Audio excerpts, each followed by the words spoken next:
Okay. Hopefully everybody can see me okay. I normally do the overhead thing, but it's about twilight and I wasn't sure if there was enough light or whatever. And then couldn't figure out where in the hell I was going to put this phone. I just found a new use for my tablet. Hold my phone, please. It's like, here, hold my purse. Oh my goodness, hold my purse. Speaking of hold my purse, the shit people will hand you at the airport taxi line is insane. I had a guy roll up and he had his bags and um, he's got his carry-on bag. He's got like this other bag kind of attached to that, and then a smaller bag. I swear to God, it looked like a purse. Anyway, he's on his fucking telephone, and instead of getting off the phone and getting his ass in the car, he's on the phone and he's handing me his purse bag. I was like, "Sir, you have to hold your own purse." I was like, "No way." I said, "Sir, I don't want your purse." I'm grabbing his other bags and putting them in the car, and we're riding down the road, and he was on his touchdown call. Hey, honey, I made it. And he's talking, he's like, yeah, and she told me that she didn't want my purse, and I'm in the front seat, and I was like, damn, I ain't getting a tip off of that one. Fuck. And I was like, well, I wasn't trying to be rude or anything, but women will do that too. They'll just sit there and hand you their purse. You hold my bag? No, bitch, hold your own purse. Put your own shit in the car. Put you and your purse in the car. I'm not going to carry your purse for you. Do I look like your man? But anyway, so this guy was tripping off the purse thing in a good way. He was laughing, he had a sense of humor, which is great. Everybody should get one. If you don't have one, go out and find one. Um, and I could just imagine what his wife or whomever was on the other end said to him. But I did end up getting a good tip out of him. He really liked that one. He was like, that was funny as hell. And I was like, hey, I've had a lady with a great big bag, and she is just a big pocketbook. To my, will you help me with my bag? No, you crazy bitch, get the car. And that wasn't at the airport. That was a regular street trip. No, I'm not going to get out and put you in the car and hand you your purse because you either got dementia or you on some damn Molly or some crazy shit and your brain all fucked. No, bitch, get in the car with you and your bag. Anyway. Oh my goodness. It's Sunday night and it is kind of slow here at the airport. Of course, it's not even 7 o'clock yet. But the planes roll 1, 3, 5, 7, 9, 11. That's how they roll. But the big U is probably hauling quite a few of them right about now. We're not going to hate on them. Anyway, goodness gracious, hold my purse. People are a trip. I am one of those drivers that, for the most part, now, at the airport here, I'm required to put their luggage in the car. I'm not required to take it out. So that means if you're an asshole, all I have to do, if you got a lot of luggage, is just drop the ramp back there and let you slip that shit in and out. I don't have to. Most times I do help them out. I don't want anybody to get hurt, tripping over the ramp or whatever. I had a couple who flew in from New York the other day, and they had this one carry-on bag between the two of them. And they had like little shopping bags. They'd done a few things while they were in the airport. But anyway, as soon as I stopped, I popped open the hydraulic door over there, and I got out of the car, and as I come around, the guy had already lifted the tailgate. Now, I've got a steel ramp that folds out like a U-Haul. We're not going to do all that for your one little carry-on bag. But as I came around, I was like, oh, please, don't help. I said, please don't help. And his wife thought that was the sweetest thing ever. She's like, she just said that so sweetly, please, don't help. I said, I'm going to put your bag in the front seat if that's okay with you. I've got the steel ramp in the back because it was converted for a wheelchair. So I'm just going to put your carry-on in the front seat with me. And they were really amiable to that. But anyway, so, yeah, please don't help. Please don't help.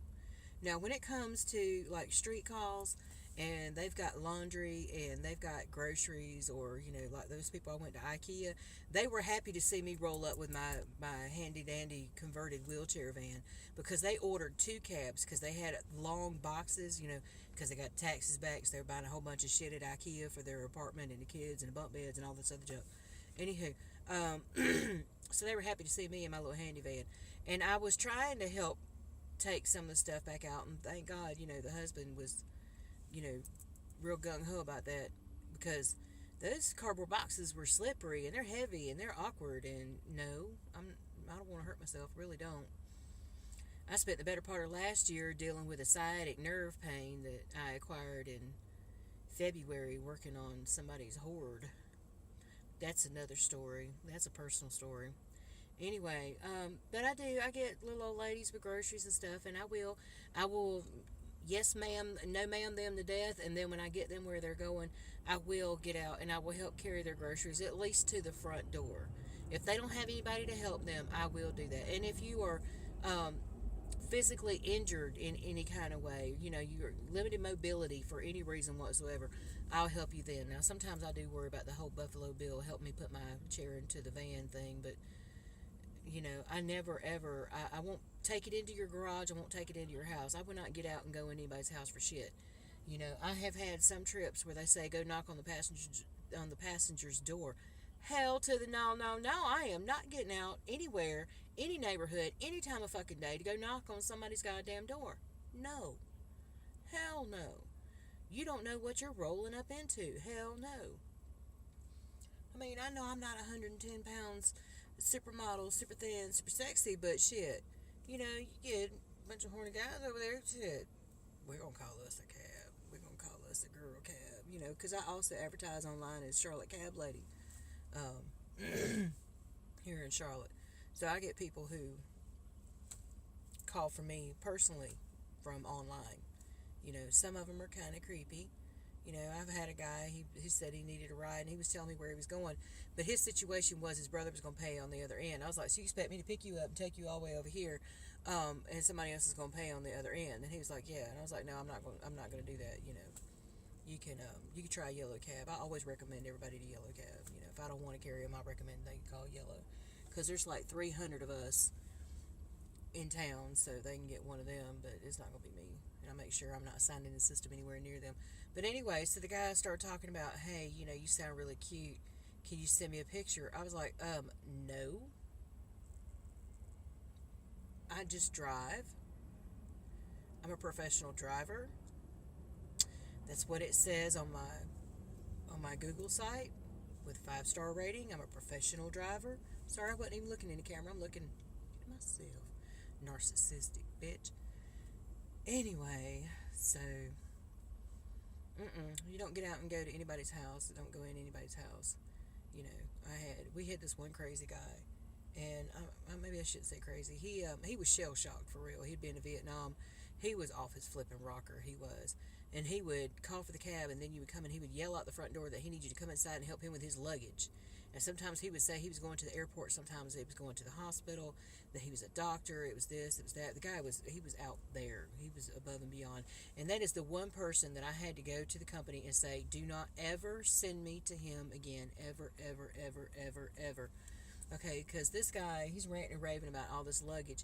He had a satchel, a brown satchel that had shit in it, and he had rolled up posters, maybe 4 of them, in his hand when he came out. That's what he wanted help with.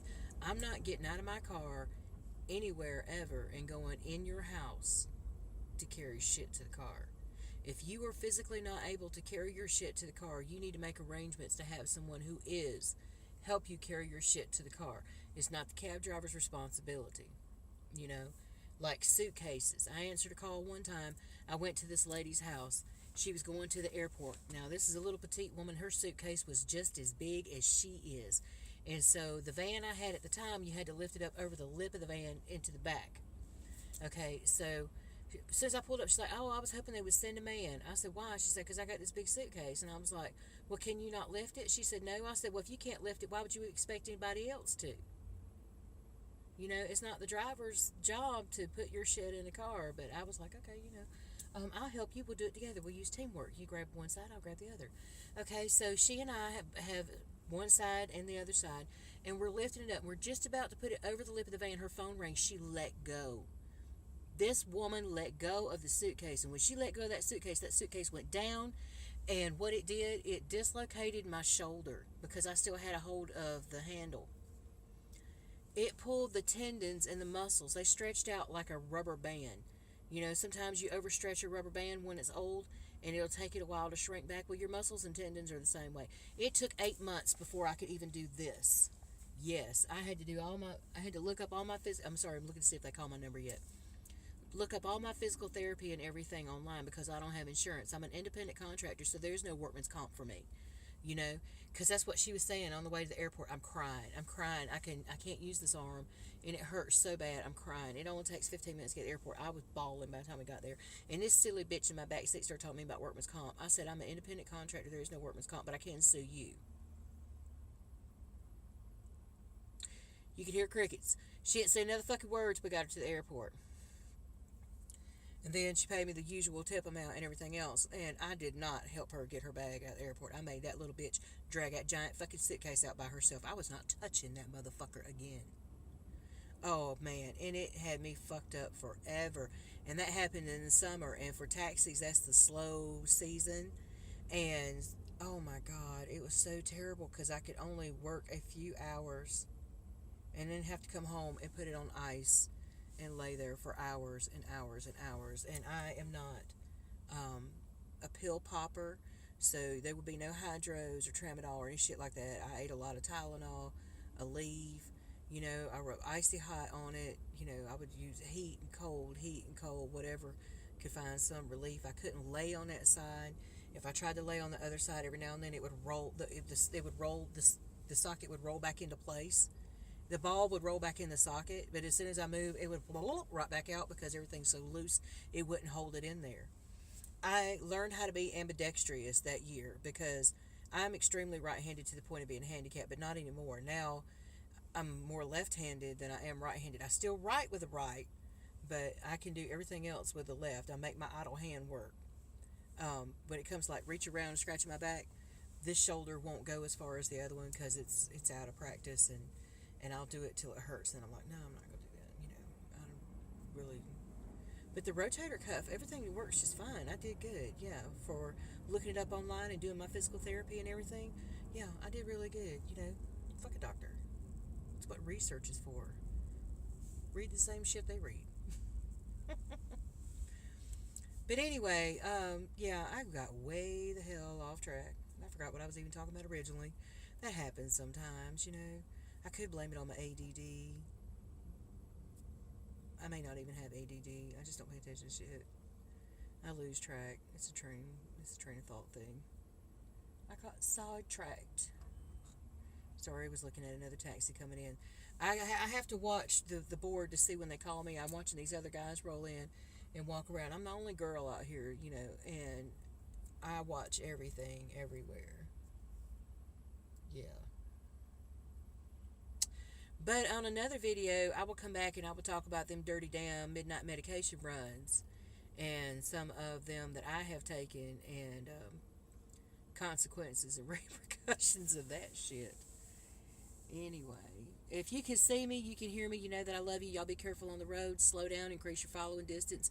Do not rely on somebody else paying attention to you pulling out or the brakes on their cars. So, you know, use some common fucking sense when you're pulling out into traffic. Don't pull out in front of other cars because 9 times out of 10, they got their goddamn phone in their hand or down here or over here and they're not even looking at you and you don't know what condition their brakes are in. And don't think that, oh, well, they hit me, I'm going to get paid.